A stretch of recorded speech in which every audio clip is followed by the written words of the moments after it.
Maury Rose, a two-time winner, takes the lead from Faulkner. That's the way they finish the first lap.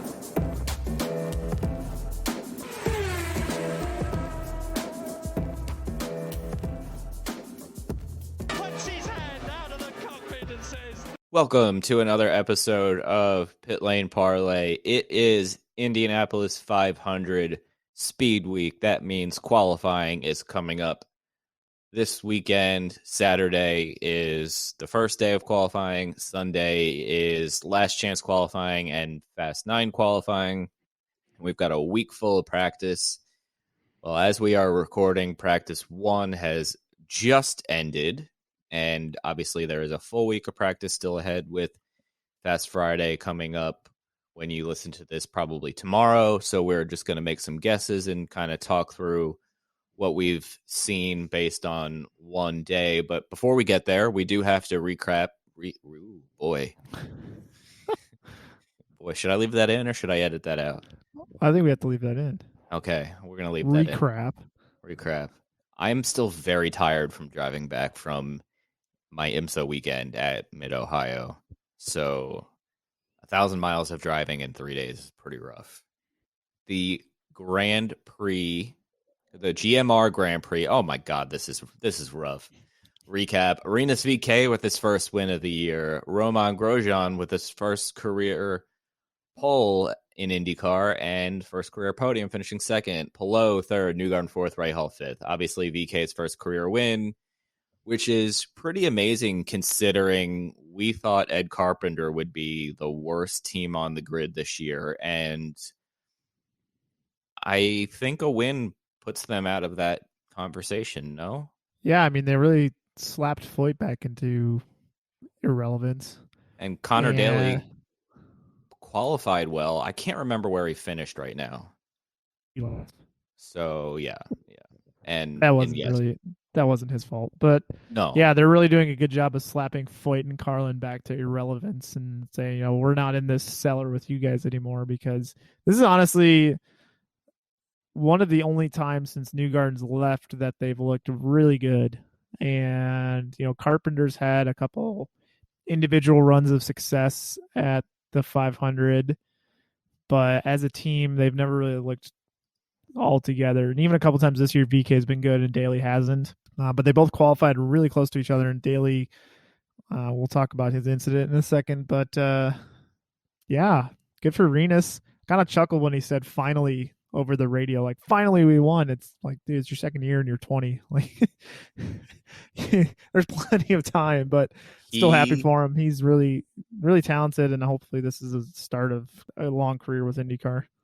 I remember a couple of years ago covering a St. Pete opening weekend, and Rinus, he finished on the podium, but he didn't win, and he was so angry after the race.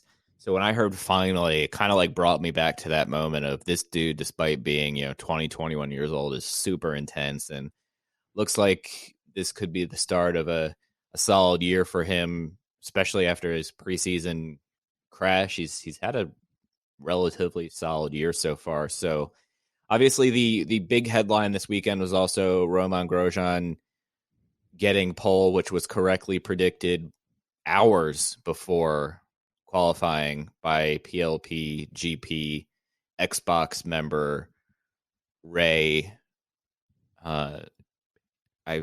Big Spriggs, whatever it is. I don't feel like pulling up Twitter right now to look at it, but 3 for 3 for so far this episode. Keep it up. Yeah, talking is overrated when you do a podcast, they say. But Grosjean, amazing effort, and just a solid race. Unfortunately, just kind of got squeezed, just kind of got in a tough spot that allowed Veekay to get by because got hung up behind Jimmy Johnson of all people. So, it is what it is. Obviously it would have been cool to see him win, but to have that outstanding of a weekend was pretty great. Everybody agrees except a certain Canadian journalist who said that Grosjean doing well in IndyCar is terrible for IndyCar. I did not read the article because I do not subscribe to whatever the Canadian newspaper is up there, but If you don't know who I'm talking about, Was that Norris? yes. Oh, of Yes. course it was Norris. Yeah. I am all for paying for content, whether it be editorial or podcast content, but I have no interest in paying to subscribe to his mumbling. Hang on, there's a window 3 feet away from me. I just want to see if there's a cloud I can yell at real quick. Just give me 1 second. Okay, Norris. Nope, got nothing. I would, because that damn cloud is just ruining my day.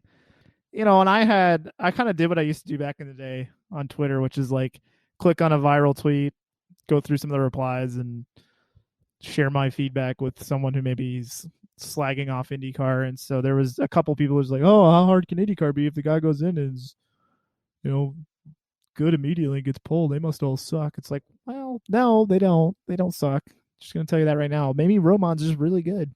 Maybe he's just an amazing driver, and all he had to show for the last 4 years was getting stuck in Steinerville and being, third to worst team each season because his car sucked. And I mean, even Grosjean said it himself. I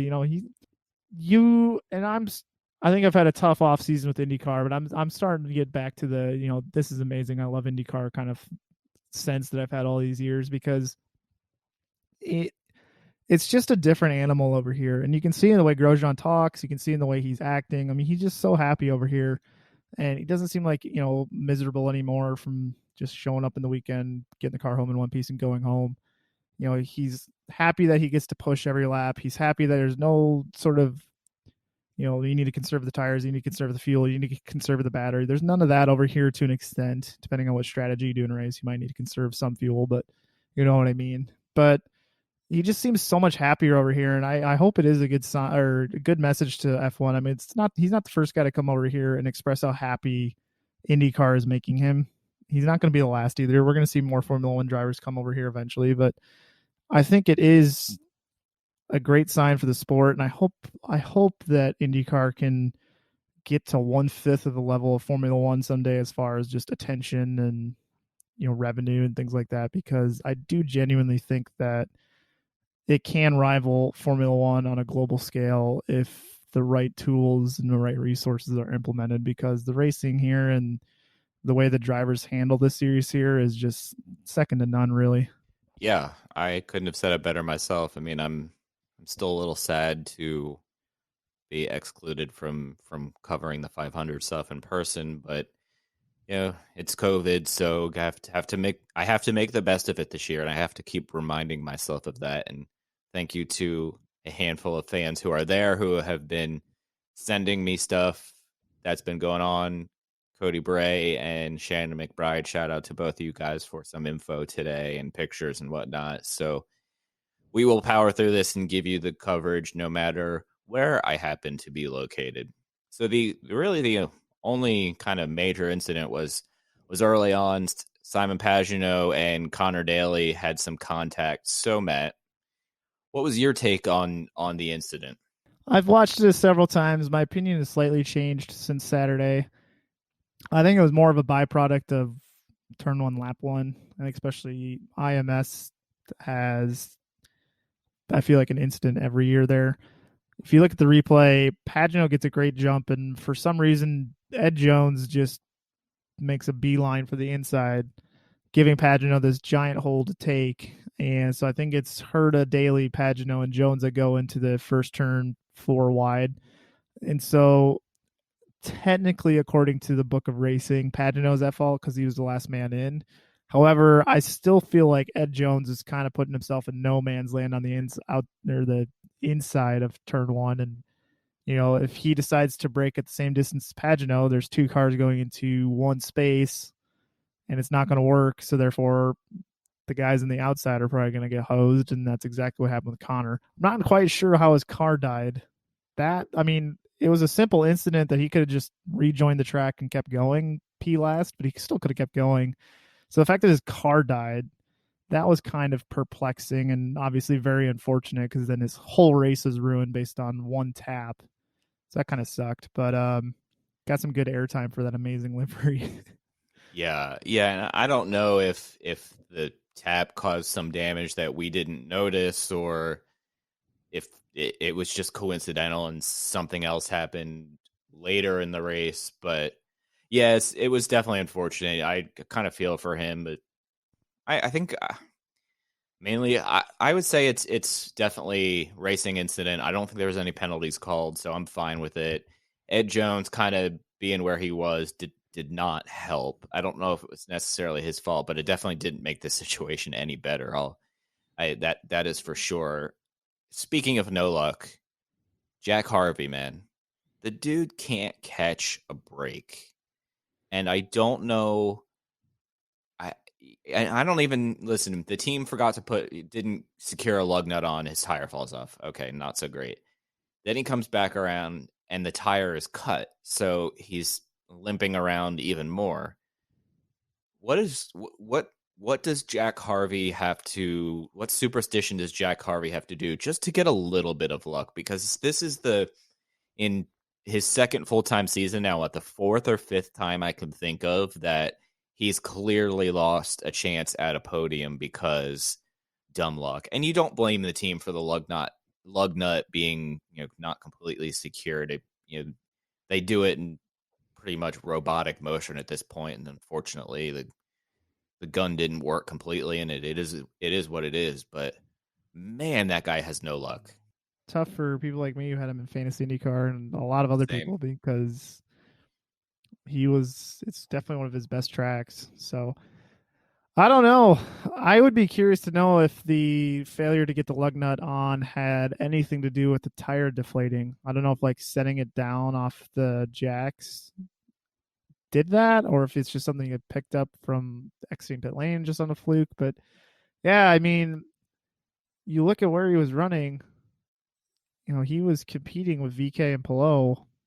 I mean, he could have easily snagged or second or a win.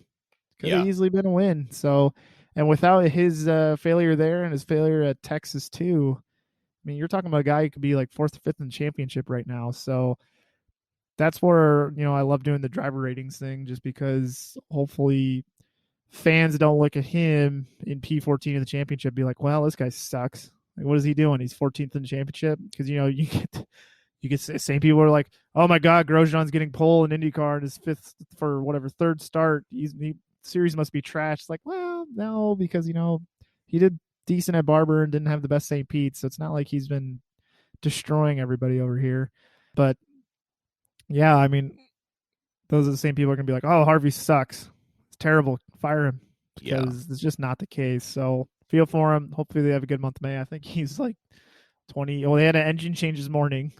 so they got their good start to the month there with the engine change this morning because they needed to. And then I think he was 29th or somewhere towards there, and 30th. 30th. Here's hoping it gets better from here, because that's obviously good. This is just one day, so it's not too much to read. I'm sorry, he was 29th in combined when you combine.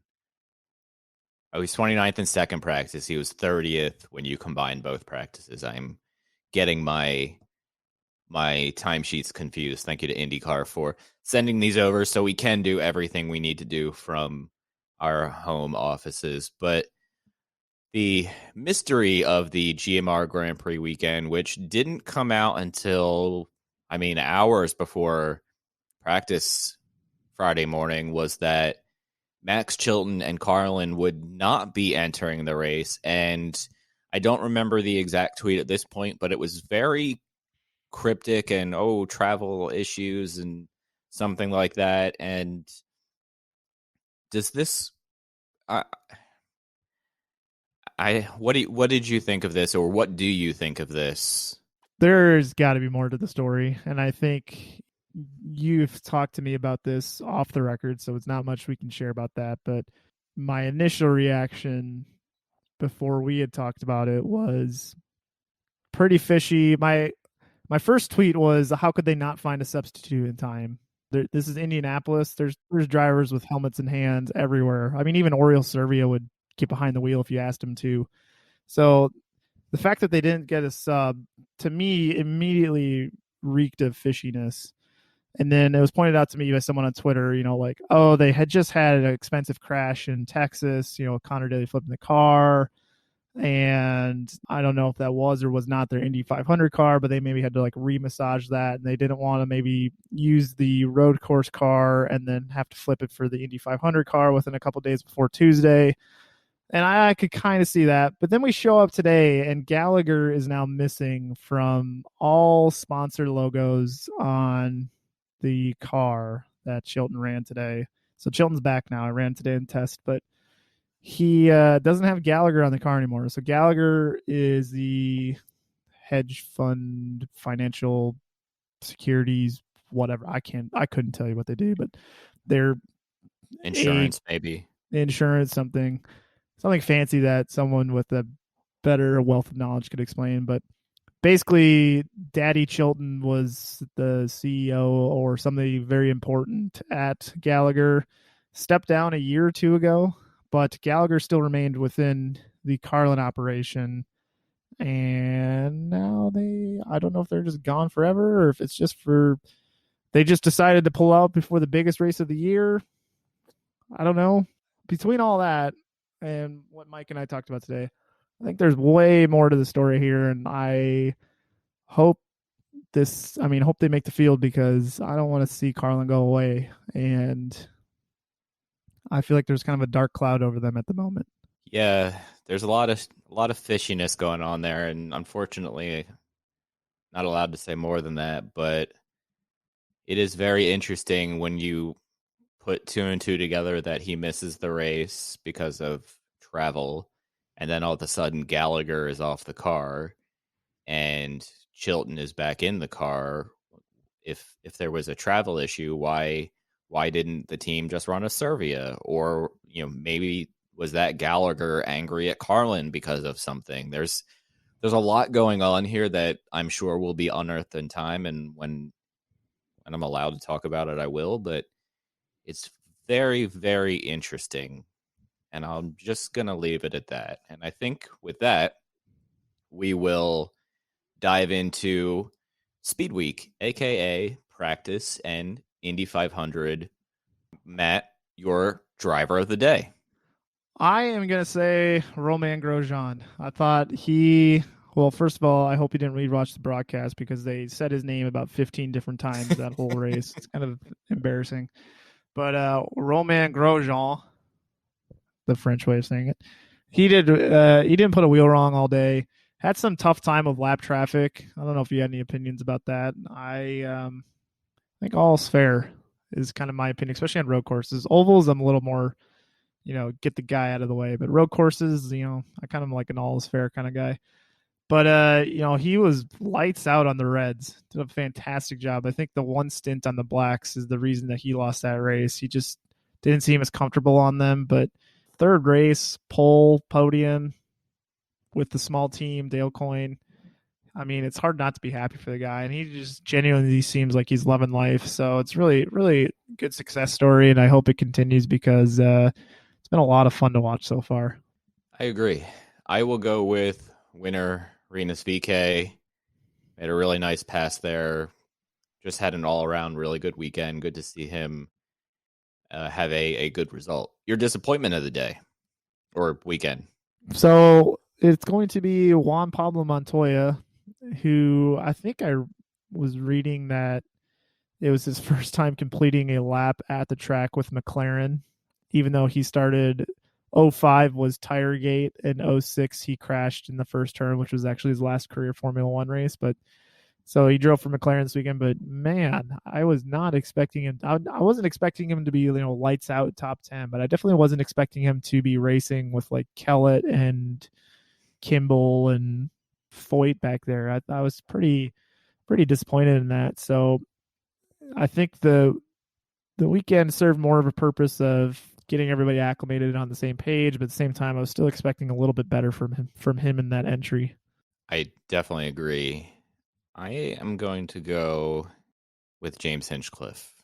Just didn't really seem to have pace all weekend. I don't know what it is, but hopefully Indy is able to kind of get him some positive momentum and headed in the right direction. Predictions recap. Your good prediction, Will Power finished 11th, which is okay. Not good, not great for Will. No, not good. I had Graham Rahal finish 5th, so top 5. Not too bad. I'll take it. Not too bad, given that he was 15 seconds behind everybody when the restart happened. I don't know. That is some wizardry right there. If Scott Dixon did that, everybody would be fawning all over him. So I think Graham Rahal deserves mega props for that. That is insane. Yeah. Good pat on the back for me there. Your bad prediction, Scott McLaughlin finished P8, so no, not really. My bad prediction, Felix Rosenquist, P17. All right. Pretty good on me. And Dark Horse Top 10, you were much closer than I was. You had RHR, who finished 12th. I had the aforementioned Montoya, who finished 21st, so we can move on quickly from that one and just skip over it. It is now time to talk about the Indy 500. And real quick, before we talk about what to expect, just a kind of a quick recap on how qualifying works. So Saturday, everybody gets to qualify. You positions essentially 10 to 33 will be kind of, I don't want to say set, but will be kind 10 to 30. 10 to 30, sorry. Yeah, I'm looking at last year's. 10 to 30 will be set. 33 through 35 will not be set, and obviously the Fast 9 won't be set. You can obviously pull your qualifying time and get in the left lane, or you can go in the right lane and keep your time and try another attempt. I'm pretty sure you're guaranteed one attempt, and then you can make multiple attempts pending how much time is left. Then Sunday, I believe last chance qualifying is before Fast 9. I think.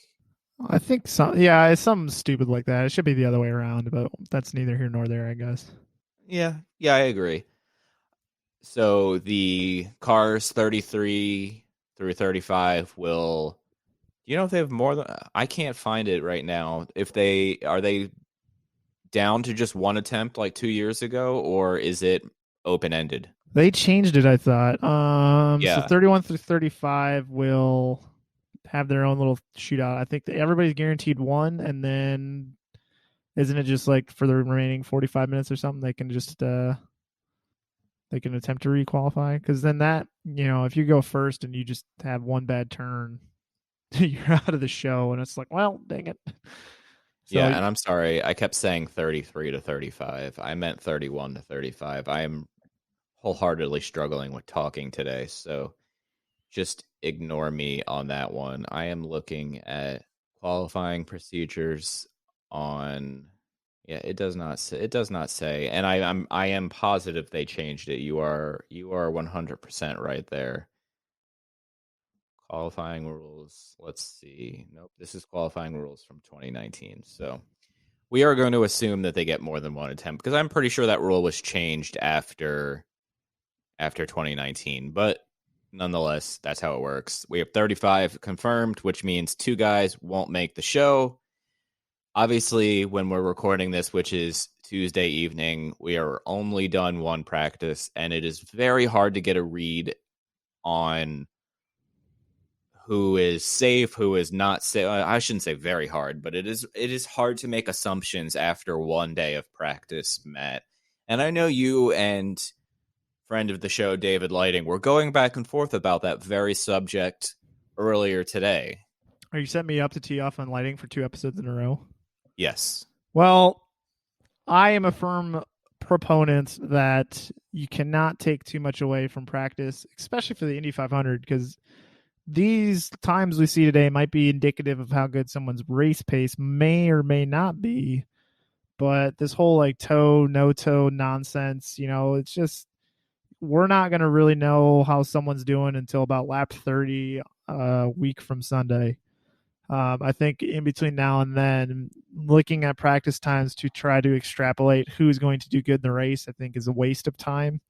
I think you can definitely maybe get a feel for qualifying just a tad bit. But again, Sage Karam running a 225, which is spectacular, and great job to them and the team, because they've been allergic to the top 10 the last 2 years. They look really good out of the gate, so that's promising start. But we don't know if that is going to translate into a good qualifying effort versus, Stephen Wilson, I think, was the 217 or 218, somewhere near the bottom of the scoreboard. We don't know if he's going full out, or maybe he didn't have too many, competent runs in traffic where he got to have a good toe lap, and maybe he, that 218 was by himself. You just don't know. So it's going to be interesting to see how it shakes out. I think after everybody gets one run in on Saturday, that's when we'll have a good indication of who's in danger. And you have to kind of check what drivers say in the interviews after, if they're, oh yeah, I just messed up, just need to redo it, or we need to throw the sink at this guy. So don't read too much into practice is what I'm saying. No, I will say Sage being fourth at 225, just a shade under 226, is good for that team and for their confidence. And I think that's the biggest thing you can gain from, the first 2 days of practice when you're just getting out there, is to be confident in the car and the abilities of the car and the abilities of the team. Really helps a driver going into the weekend. So, and you could tell when Sage was interviewed on TV afterwards, that was a different Sage than I've talked to or seen in the last two Indy 500s by far. So really good to see. And likewise, on the other end of the spectrum, Stephen Wilson was having some problems with kind of the airflow with the hose on the back of his helmet and how to kind of set it up right, because he's 6'9" in that car. So not much to worry about, because I don't think he ran too much outside of the orientation program that he had to take part in the middle of the day. He did complete it, but he only had 25 laps total on the day, which leads me to believe he didn't do much other than that. So again, on the other end of the spectrum, can't read too much into that. Doesn't mean Sage is going to be fourth quickest in qualifying, but good to see guys like that and Ed Jones and Marcus Ericsson kind of in the top 10. Even Simona Di Silvestro after one practice in 13th. It's just about getting a feel for the car, and the more confident you are, the more you can try things as the week goes on and figure out what works and what doesn't work, versus being, where Sage has been the last couple of years, always down at the bottom, just throwing the kitchen sink at the car and hoping things would work out. Well, and so far, we got the times. Is there any one-off entries other than maybe Sage that you're looking at right now and going, I like it? So I'll go with Simona. She's 13th, 224, and it looked like RC Enerson was very solid as well. Unfortunately, he had a part failure and had grease explode all over the back of his car. I think it was his half shaft or a part in the half shaft that failed. You could see it while he was, and so he still hasn't finished his rookie orientation program, which is concerning. So I'll pick Simona out of the one-offs, but real quick before you interject your thoughts, if you remember from 2019, I think it was J.R. Hildebrand wasn't able to finish his orientation program in time before the afternoon session resumed on the first day, and he was not allowed to finish his orientation program until the second day of practice completely ended. So 6:00 on Wednesday was when they were allowed back out on track. So you essentially lose a whole nother day, which could really hurt RC Enerson if that's the case. Obviously, by the time you're listening to this, we'll have already known if that's the case or not, and hopefully I can confirm it later tonight. But that was the case a couple years ago. See, I don't know why they just don't. I don't know what time practice starts, but why not just let them go out an hour early before practice starts and just run? Practice is 12 to 6 tomorrow. See, I don't understand why I can't just let them go out at 11. Don't disrupt anybody's day, and I don't know. Maybe that's just I do agree with you. me using I logic. completely agree. Back to Simona. So I was kind of questioning on this today. I had released a couple of drivers who I think are under the most pressure to win this year, just based on mainly careers. And so number one on my list was Joseph Newgarden, just because, obviously it's McLaughlin's first attempt, but he's had a bunch of teammates that have won that race, Power and Pagano recently, and he hasn't. And it's always been a track where he's done well. I think 16 was his best finish in P3. He had a great car that day. I feel like he's under a lot of pressure there. But I also threw Simona into the under pressure category, mainly because she has had several attempts.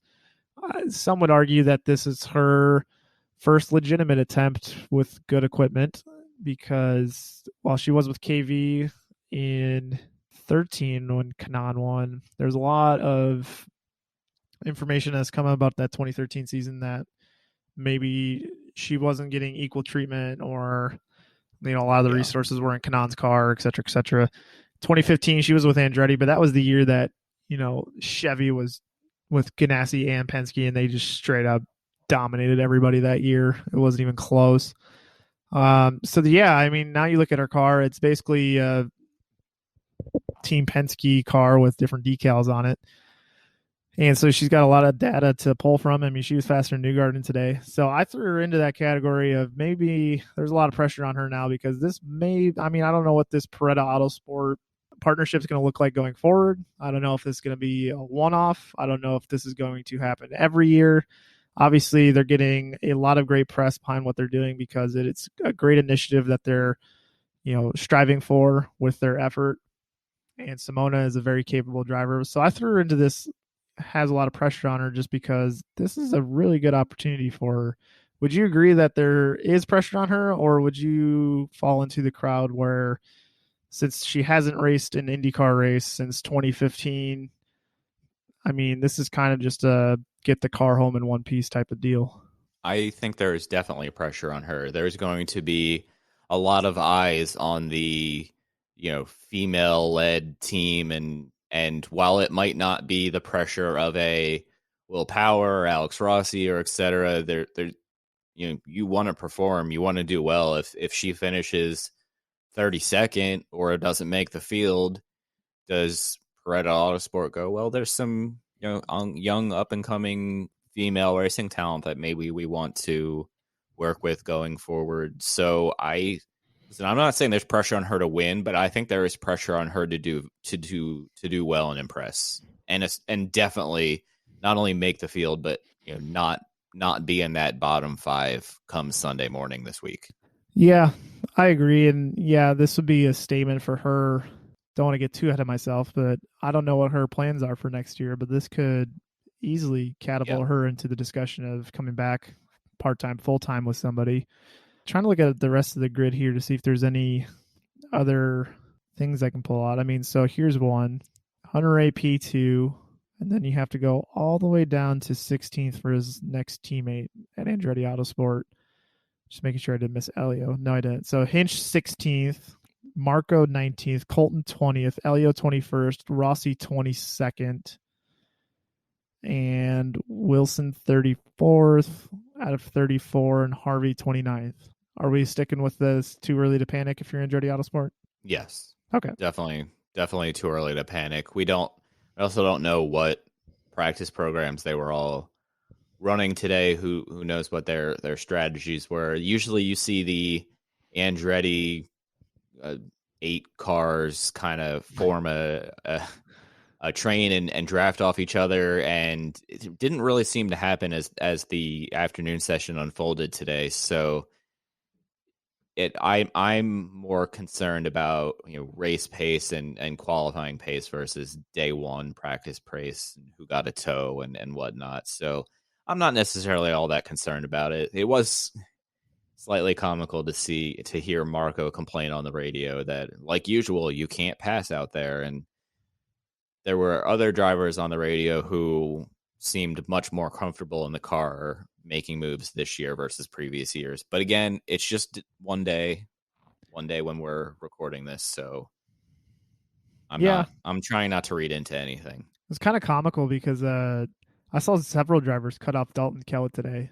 I don't know if they just like don't want to give him the time of day, or it's kind of one of those, get a move on kind of things. They're cutting him off in the short shoot. Saw Montoya do one into turn 4. It's like oh, okay, this is how we. There was no respect given to Dalton Kellett. Yeah. There was no, guys give each other room in situations like that on the first day of practice, and then they saw Dalton Kellett and they were like, never mind.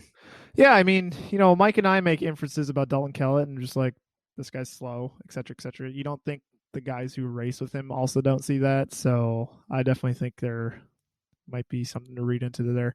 And then one other one before maybe we can go into wrap up some final thoughts about this is on the flip side, Team Penske, Powers first, Pagano 6th, Simona 13th, Newgarden 14th, and then obviously McLaughlin's got a little bit of a learning curve. He's down at 25th. They've had a rough couple of, they had a rough 2020. I wouldn't say last couple of years, but 2020 was definitely not their friend at the Indy 500. Is it too early to start focusing entirely on qualifying because of their practice success? Because it Yes. does have good signs early, but is it kind of the same with Andretti Autosport? It's too early to tell. Yeah, listen, it's kind of like I said about Sage. It's good for the old confidence boost and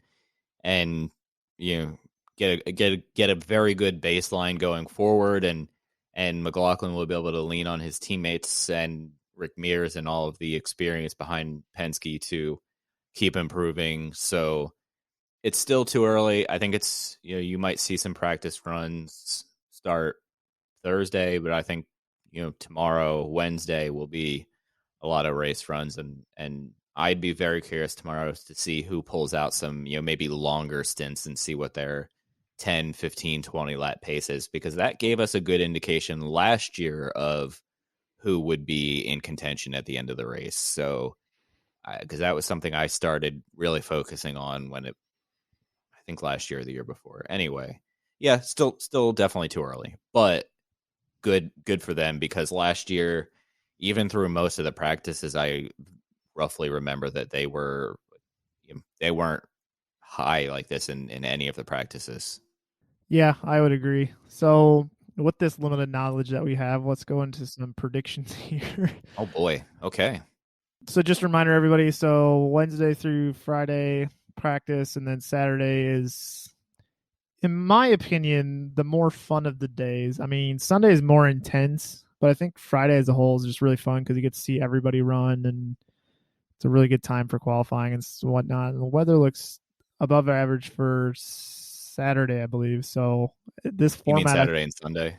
Yeah, I think this format works really well if it doesn't rain. So I know we've had rain interrupted a couple times, but so they're way too early. So we're talking after Sunday's all said and done. Who are your 3 front row starters? Okay, and is this in specific order or just like the 3 that are up front? Well, just do your 3. Okay, let's go Dixon. Let's throw a curveball in here. Let's go Conor Daly. And let's go with Graham Rahal. Okay. Well, I had Dixon for sure. I guess I can change my Rahal pick so I don't come off as too much. I'm going to say, I think maybe Penske gets it right this year. So I'll go Power. And as a curveball, I'll say Ericsson. I was very close to picking Ericsson. It's funny. All right, who's your 2 bumps? My 2 bumps: Max Chilton. See you next year, maybe. And let's throw a curveball in there, because Dalton Kellett did have a surprisingly decent qualifying effort last year. Let's go with. I really want to throw a real hot take in here. I don't know. Let's maybe this isn't a super hot take, but let's say Santino Ferrucci. Ouch. I picked him in my league. He better not. All right. I'm going to say I'll take the 2 obvious ones and just say Kellett and Enerson because I'm boring. Can I rant about something not Indy 500 related that we have failed to bring up for 2 months that we talked about with Frenchie? Yeah, 1 second. I just want to give I don't know if I've ever praised Dalton Kellett, but the one good thing he did last year was his Indy 500 qualifying. So hopefully having a solid stable of teammates helps him secure a spot in the field. I'm not going to say he's going to do anything in the race, but I think that is his saving grace as to why I am not picking him. Just if people are wondering, but go ahead and rant away. I have no idea where you're going with this. I said last week in the episode too that Kimball would be a good measuring stick for the team at the Grand Prix, and Kimball finished last out of all three of them. Kellett finished a lap down, but Bourdais also finished a lap down. So, it could have been a Kimball thing, or I still don't have a lot of faith in Kellett. That's not what I'm trying to say, but he did pass the random test that I threw at him last week, so good for him. No, my rant was about Gene Haas. We never got to rant about him on this episode. The story came out and we had a really packed week, so we just decided to not talk about it. But this whole deal that before the Bahrain accident, he had agreed to let Grosjean go, but Grosjean had his eyes on IndyCar, and Gene had decided to field a full sponsorship worth of money towards Grosjean so that he could come here and race and not have to worry about sponsorship or anything. He'd have a 1 year deal with somebody where he could pay for the ride and whatnot. And then Bahrain happened with the terrible accident, and Gene backed out of the deal out of deference for Grosjean, saying that he doesn't want to see his family go through something like that again, and IndyCar is dangerous, and the Indy 500 is dangerous, and whatnot. And I'm amazed that didn't get more negative press. That is such I'm looking for a more appropriate word, such a garbage thing to do, to, kind of promise somebody something. And honestly, it's not up to Gene Haas to figure out what Roman wants to do or not wants to do for his career. And if you had some sort of deal and Grosjean still wants to go through with it despite his death-defying accident, you better honor your deal. And if you don't, it's really just makes you look like a scumbag, honestly. So I don't know what the thought process there was, backing out on that deal. I'm really glad that didn't affect Grosjean, though, because he was able to find something with Dale Coyne and Rick Ware Racing to continue this, career path for himself. And, now he's having the time of his life. But, I mean, Haas has done some weird things in the last year to make me dislike them. And, this is up there for hiring Mazepin. Is just disgraceful, honestly. This whole outfit, I just really want another American team to come by to cheer for, because I am just kind of getting done with them. And like I said, this came out like 2 months ago, and just, I don't know, we just never got the timing right to rant about it. But with Grosjean's pole on Saturday or Friday or whatever, it's kind of like a big old middle finger to Gene Haas and that whole outfit that should be taken to the woodshed, because I'm just sick of it. And then they're stupid. Congratulations, Roman. Get over yourself. Get over you. Like, all you did was hold him back for the last 4 years. And I just finished the 2012 and 2013 F1 seasons, and he was a lot of fun to watch. Highly unpredictable and a little erratic at times, but a lot of fun. He was just a guy who could hustle the car and was just a hoot. Like, he was just, especially 2012, that guy was just fast. And then, 2014 came out with the new regulations, and Lotus was bankrupt because they gave all their money to Raikkonen. And from there, his trajectory just went down. Like 2014, 2015, the car wasn't good. Haas started in 16. They actually had a pretty decent rookie season as a team. But then ever since the regulations changed in 17, they've been junk. And I was just like, I feel it's almost like, he survived the accident. Now he's in IndyCar, and I feel like, finally for the first time in a while, he's on an upward trajectory. And I think it's just a great success story in the making. And I hope Gene Haas doesn't take any credit for it, because he doesn't deserve any credit for it. No, Gene Haas has proven to be quite the scumbag in the last year with everything you mentioned. And I don't really have anything else to add to that, because I agree with you, and I'm bummed that we just couldn't find the time to fit this in the show before the IndyCar season started, and I totally forgot about it until you mentioned it. Now I'm super fired up and annoyed. And I mean, it's just a lot of BS, and I almost pressed the bleep button on my sound pad here to say what I want to say, but Yeah, that was me. I'm not going. That was me 3 minutes ago. Yeah, I'm not going to do that, but yeah, man, he should be embarrassed. He should be embarrassed that came out, and the fact that he pretty much said nothing until he said, "Oh, congrats on pole this weekend," or the social media people who really did that. It's flat out embarrassing, and yeah, I have nothing else to say. But guys, on that note, back to happy thoughts. Plenty of practice this week. Fast Friday, qualifying all weekend. Tune in. We'll be posting as much as possible throughout the weekend. Anything I see or hear. If you're lucky to be at the track, feel free to tag us in anything picture-wise or anything you see. We will share as much as humanly possible.